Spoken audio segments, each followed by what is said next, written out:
written by Kira Fried. Passion for nature. Long ago, when settlers began colonizing what is now the western United States, many spoke about conquering nature.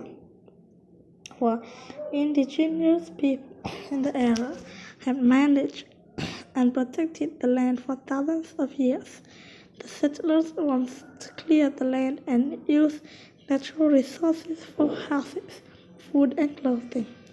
John Muir was one of the few settlers who wanted to preserve nature. His passion for the natural world prompted him to live for years in remote cabins. It drew him to explore large areas of California on foot. It also took him to Alaska and many other parts of the world. Muir's idea of untouched wilderness led to the desire to establish national parks. John Muir was an eloquent writer and speaker. He used his skill to inspire other people to get involved in conservation efforts. Early life. John Muir was born on April 21, 1838, in Dunbar, Scotland. His father, Daniel, was a businessman and a former soldier.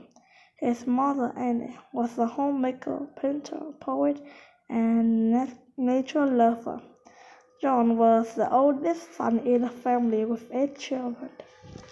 In 1849, the family moved to Wisconsin in the United States so Daniel could start a farm and earn money. Daniel was a strict disciplinarian who forced the children to work long hours doing farm labor. He allowed them only one small meal a day. The children's health suffered as a result. John received no formal education during those years, yet he has a deep thirst for knowledge. John rose at 1 a.m. each morning, overjoyed to have 5 extra hours to each day to pursue his interests. He studied literature, math, and other subjects on his own. Any free daylight hours were spent exploring the woods and fields around the family farm. During John's teen years, he became an accomplished inventor. He spent part of his early morning time on his invention, which include weather instruments. The later invention, an unusual alarm clock, pushed him out of the bed at a set time. Freedom and connecting to nature. As young adult, Muir was restless to follow his passion. When he was 22, a neighbor suggested that Muir show his invention at the 1860 Wisconsin State Agriculture Fair in Madison. The invention, especially Muir's alarm clock, was a huge hit. Jenny Cole, one of the judges and Muir's future mentor, awarded him a cash prize. For the first time in his life, Muir had some independence instead of returning home. He decided in the medicine and go to college. At college, Muir studied mainly math and science, including botany, the science of plants. In 1863, he left before earning a degree to attend what he called the Universe of Wilderness. Muir traveled on foot around Canada and the Midwest, observing nature and taking odd jobs to pay his way. In 1866, Muir took a job as working as a mechanic in Indianapolis, Indiana. The next year, a work-related eye briefly blinded him. Though he feared he would lose vision for good, it returned a month later. Muir suddenly realized he wasn't doing what he loved most. He left his job and vowed to spend the rest of his life in nature. Muir took off on September 1, 1867, hiking about 1,000 miles to Florida. He traveled along the widest, leafiest, and least trodden way. He recorded in his writings. He reached the Gulf Coast in over 7 weeks. Days later, he fell seriously ill with malaria. The following January, somewhat is recovered, but still in poor health. Muir boarded the ship to Cuba. He hoped to travel to the Amazon to study the native plants. Instead, he ended up going to San Francisco, arriving on March 28, 1868. He had someone to show him the closest way out of town, but when the man asked where he wanted to go, Mo replied, "To any place that is wide." The High Sierra. Traveling on foot, Moore headed to California's Sierra Nevada. The natural beauty of the area filled with wonder. Although Moore was lonely without human connections, he was thrilled to be in the woods and fields. When he faced a choice between people and nature, he called off nature generally won out. Moore's first trip to the High Sierra was short, but he returned the following year. He worked briefly as a shepherd, later led a sawmill near Yosemite Falls. Moore spent his free time exploring the land and celebrating nature. He drew inspiration from the writings of Ralph Waldo Emerson, who often wrote about the importance of connecting with nature. In the early 1870s, Moore proposed the controversial idea that the movement of glaciers has carried Yosemite Valley. Moore's fascination with glaciers led him deep into the mountains to search for evidence. In October of 1871, he wrote an article about glaciers that was printed in New York Tribune. His idea was later proved. People were beginning to take notice of Muir and his nature observations.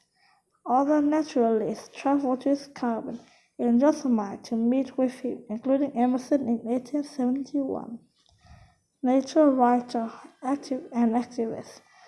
In 1873, Muir moved to Oakland, California to write a magazine articles about his nature observations. He wanted to get his readers invested in natural spaces. In April 1880, Muir named Luther Stetson. He moved to a family's fruit ranch in Martinez, California. Although Muir was a dedicated husband, he was unhappy with his responsibilities on ranch, always restless to be in remote places. He started traveling again with Louis' encouragement. After traveling to Yosemite in 1889, Muir published 2 articles about the area's beauty and the importance of protecting it. Other people helped Muir by persuading Congress to preserve Yosemite. The following year, Yosemite became the third U.S. national park. Muir and many others knew that organizations was needed to preserve Yosemite and other parts of Sierra Nevada. Muir had first president. The Sierra Club has since become a leading conservation organization. In 1903, President Theodore Roosevelt asked to meet with Muir. He wanted to better understand the need of remote nature areas in the West. Honored Muir took him off to a camping trip to Yosemite. During the trip, Muir urged the president to set aside natural lands as park. As a result, more areas of Yosemite became part of the national park. Roosevelt also set aside many other natural spaces for protection. In his later years, Moore spent more time writing about his travel. He was awarded honorary degrees from Ford University. Moore also led a 12-year fight to protect Joseph H. Hatchie Valley from being flooded by a proposed dam. Despite efforts to stop the project, including a letter Moore wrote to Congress, it was approved in 1913. However, the fight raised awareness about the protection of natural land. It also contributed to the 1916 creation of the National Park Service. The NBS established longer measurements for all U.S. national parks. John Muir died on December 24, 1914. Although he did not live to see the founding of National Park Service, his efforts have it make a reality. Sierra Club today. John Muir had made an important contribution to environmental conservation in the United States. His devotion to protecting natural space led the creation of national parks, which continue to preserve beautiful land for future generations. Today, Sierra Club focuses on a wide range of environmental issues throughout the United States, as well as global climate problems. The organization also works with indigenous communities to protect the land and animals, ensuring the place we love to visit stays safe, healthy for years to come. Good job!